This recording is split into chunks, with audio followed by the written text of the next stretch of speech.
નસીબવાળા હશે ને એ લોકોના આ ધજાના દર્શન થયા હશે. શું કેવું તારું? તો તમે પણ નસીબવાળા હો અને તમને ધજાના દર્શન થઈ ગયા તો જય દ્વારકાધીશ લખી દેજો કમેન્ટ અંદર. અને ફોલો ના કર્યું હોય તો ફોલો કરી દેજો.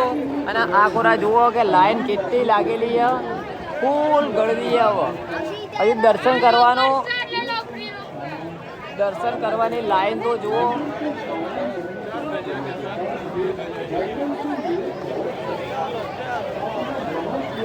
જય દ્વારકાધીશ. તો આજ તો ગુમતી ઘાટે આવી જાય નહીં ધોઈને તૈયાર થઈને. અને મારા મેહુલભાઈ તો જુઓ ભાઈ, હા એક નંબર લોકેશન ફોટા પાડવા માટેનું એક નંબર લોકેશન. હું કેવું ચાકુ તે ફોટા પાડ્યા? ભાભી તમે પાડ્યા? ફોટા પાડ્યા હતા. અમારા તો બહુ ઓછા ફોટા આયા. અમારા 2-3 આવ્યા ઓના ઘાટા તો 25 જેવા થઈ ગયા. 25 જેવા થઈ ગયા. પછી થી ફોટા પાડી દીધા ને. તો અમારા યોગેશ ભાઈ હવે લટકાઈ લીધું હોય બખ્તર. અને હવે અમારે હવે ઠેલા એવું બધું લઈ લેવું પડશે. ઠેલા ને એ બધું લઈ લઈએ ઉઠાયું હવે. આપણું લે પકડજે.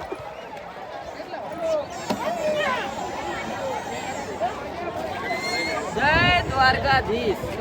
ના પતા કમેન્ટ કરી દેજો તો પૂરી થઈ જશે તમારી 20. આરે વિડીયો બનાવ્યો કેવો? પૂરી થશે તમારી 20. એકવાર નામ તો લઈ જુઓ. જય દ્વારકાધીશ.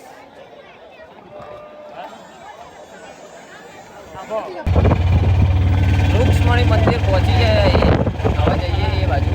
બહુ મજબૂત માહોલ એવું તો આવે તો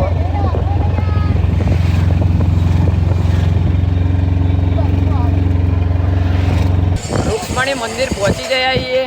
અને તમે જુઓ અહીંયાનો નજારો બહુ અલગ હે નહીં મેહુલભાઈ? લે ભાઈ મેહુલભાઈ લો ભાઈ. જોરદાર. તો મંદિરનો જોરદાર વ્યૂ આવે. બહુ જોરદાર એવો વ્યૂ હા. તમે જોઈએ કહો રૂક્ષ્મણી મંદિર એવું કહેવાય. અને એ પણ જબરજસ્ત કોતરણીથી બનાવવામાં આવ્યો. શું કેવું છોટા ભાઈ? આપણું મંદિર કેટલા વર્ષ જૂનું હશે આશરે? ઘણા વર્ષો જૂનું હશે. અને અહીંયા તમે ટ્રાફિક જોઈ શકો. હા એટલું બધું ટ્રાફિક છે ને, બહુ જ ટ્રાફિક છે. જય રૂક્ષ્મણી માતા. જય માતાજી. આ ટેકરીઓ કરવા શું થાય પણ લોકોની માન્યતા પ્રમાણે ટેકરીઓ બનાવી છે.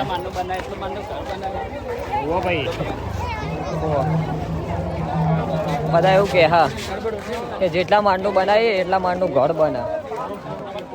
લોકોએ તો બિલ્ડિંગ જ ચણી દીધી છે. મોટા પાયે બધી બિલ્ડિંગો ચણવાનું ચાલુ છે. વર્ષો જૂની પરંપરા પ્રમાણે તમે જોઈ શકો છો કે રૂક્ષ્મણી માતાજીનું મંદિર અહીંયા આવેલું છે. અહીંયા શ્રી કૃષ્ણની નગરી એટલે કે દ્વારકાના અંદર. તો જય દ્વારકાધીશ. પહોંચી ગયા છીએ. તમે જોઈ શકો છો. એટલે કયું મંદિર છે ભાઈ? નાગેશ્વર જ્યોતિર્લિંગ. 12 જ્યોતિર્લિંગ માનું એક જ્યોતિર્લિંગ કહેવાય છે. એટલે કે નાગેશ્વર જ્યોતિર્લિંગ જોઈ શકો છો. તો અહીંયાથી હવે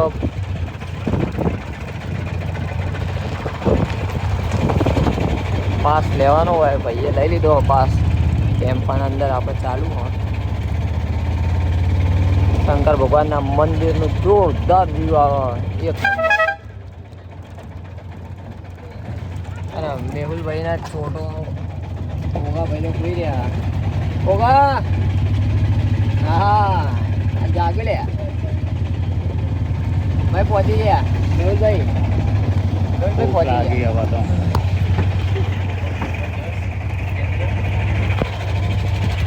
એક નંબર વ્યૂ આવે.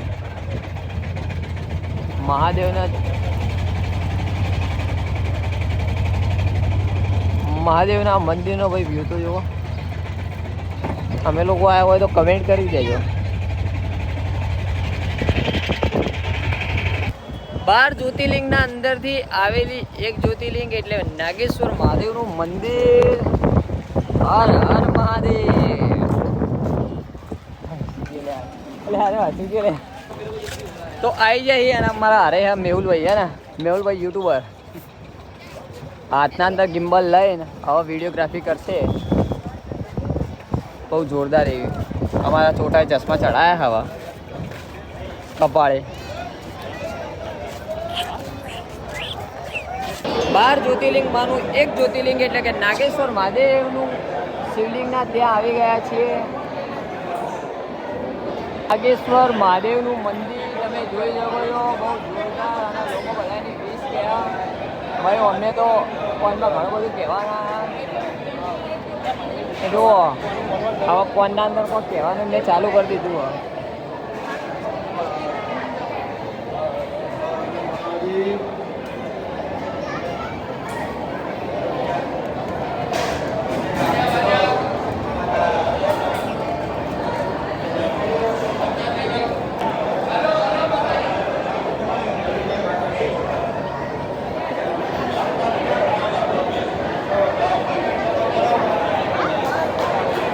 ફોરેનરો પણ આવે હ મંદિરે.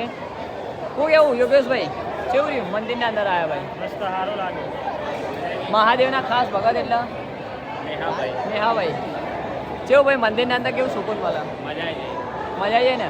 આપણા મહાદેવના અને ભાઈ આર્યું શું કાચનું આ બધું લગાવ્યું એ કાચનું મજા આવી તળાવ છે.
માછલી પકડી માછલી.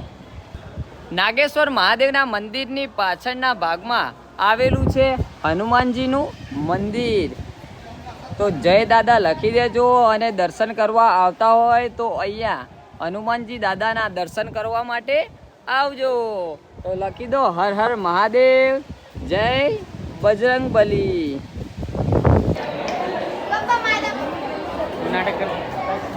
કૈલાસપતિ કૈલાસના પહાડોના અંદર બેહ્યા હોય એવું લાગે મહાદેવ. કૈલાસના પર્વતો મંદિરના એક્ઝેક્ટ પાછળ આવેલું છે શનિદેવનું મંદિર અને સારું એવું મંદિર જુઓ. જૂની કોતરણીથી બનાવવામાં આવેલું મંદિર અને બેઠક માટે અહીંયા જુઓ એમની મૂર્તિઓ એકણ હા દર્શન થઈ ગયા હોય તો એકણ ધૂણો પણ છે.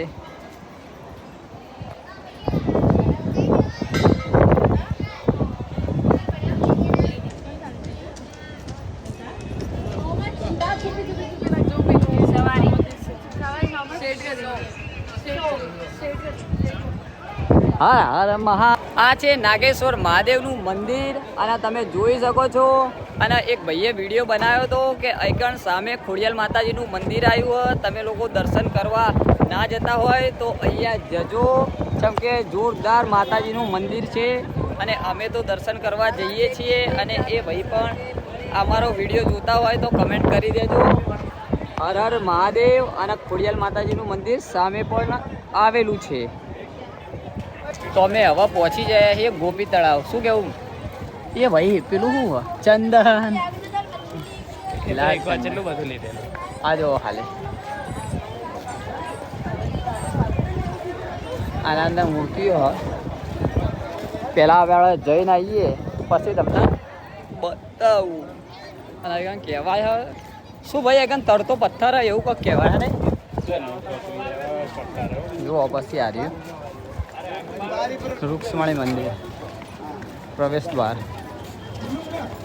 આટલાથી અંદર જવાનું.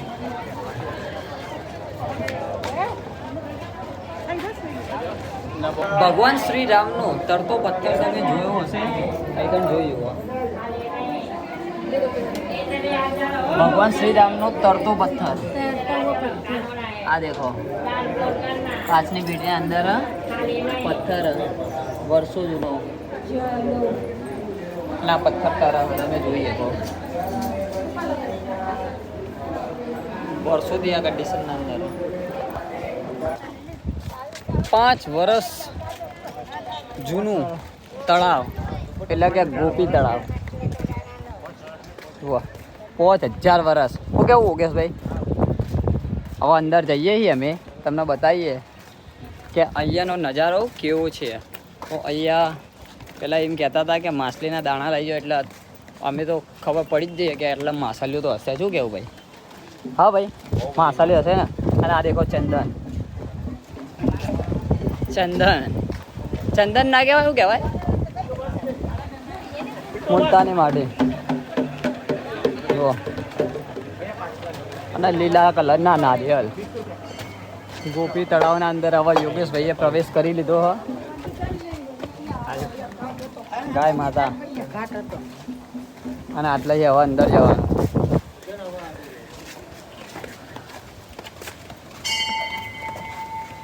હાય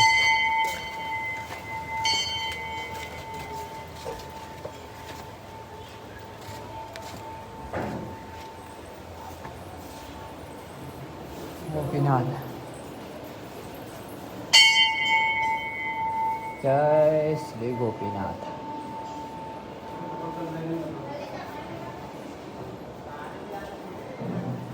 आटा देखो सिक्का लगाया, बड़े सिक्का लगाया. कौन?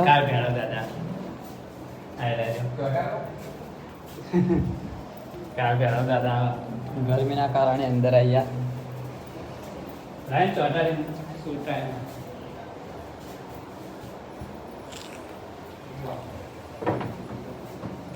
वो सिक्का ચોટાડા બધા.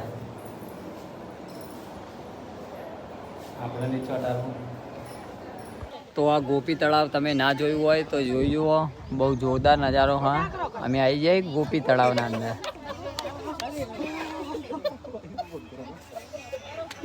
એના પગ ભર્યા ખતરનાક, લાય ભરી જાય છે નહીં ભાઈ? આવો ચલો તા.